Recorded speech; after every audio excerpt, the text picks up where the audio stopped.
मैं doctor Manimala Sharma BA प्रथम वर्ष की छात्राओं का आज स्वागत करती हूँ उनकी क्लास में। प्रथम वर्ष में जो 2 प्रश्न पत्र पढ़ाए जाते हैं, प्रथम प्रश्न पत्र जो है वह भारतीय दर्शन है और द्वितीय जो है वह नीति शास्त्र है। नीति शास्त्र में भारतीय और पाश्चात्य दोनों नीति शास्त्रों को पढ़ाया जाता है। तो जो भारतीय नीति शास्त्र है उसमें कर्म का सिद्धांत, पुनर्जन्म का सिद्धांत, इनके बारे में मुख्यतः चर्चा की जाती है। इसके साथ ही साथ धर्म क्या है, आपद धर्म क्या है, निष्काम कर्म क्या है, बौद्ध और जैन नीति शास्त्र को भी शामिल इसके अंदर किया जाता है। पुरुषार्थ जो साधन है उनको भी सम्मिलित किया जाता है। इन सब के द्वारा भारतीय दर्शन में जो इन बातों को हम पढ़ते हैं, जिनको सैद्धांतिक रूप में पढ़ा जाता है, उनको प्रायोगिक रूप में, उनको प्रैक्टिकली करने का जो मौका है वह नीति शास्त्र देता है।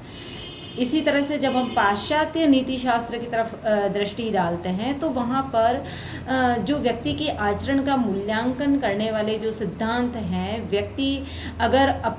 समाज द्वारा मान्य जो मापदंड है उनके अनुसार कार्य नहीं करता तो व्यक्ति को किस प्रकार के दंड का सामना करना पड़ता है, व्यक्ति के आचरण किस प्रकार का होना चाहिए, व्यक्ति को जो संकल्प की स्वतंत्रता दी हुई है उसके साथ ही उसके कौन से उत्तरदायित्व हैं उनका उस व्यक्ति को निर्वाह करना चाहिए,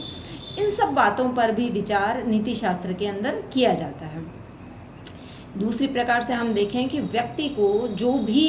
वह कर्म करता है, वह शुभ या अशुभ जो भी कर्म करता है, उस कर्म का प्रेरक क्या है, उस कर्म का नियामक क्या है, क्या वह सुख प्राप्ति के लिए कर्म करता है या सुख के अतिरिक्त कोई और भी मापदंड है, कोई और भी क्राइटेरिया है जिसके आधार पर व्यक्ति अपने कर्मों को तोलकर उस कसौटी पर कसकर कर्म करता है।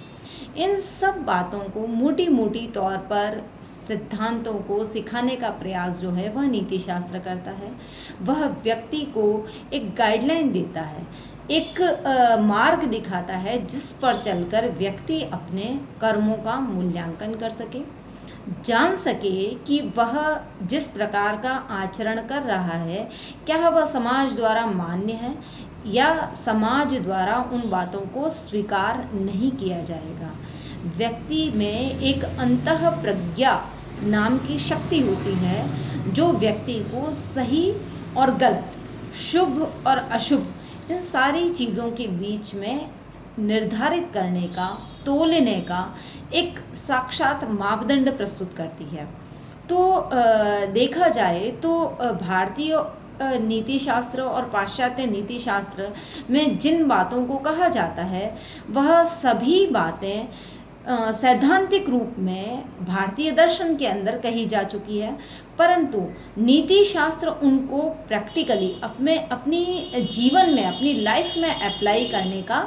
एक अवसर प्रदान करता है, एक रास्ता दिखाता है। इस सब बारे में जो चर्चा है वह हम इस कक्षा के अंदर करेंगे।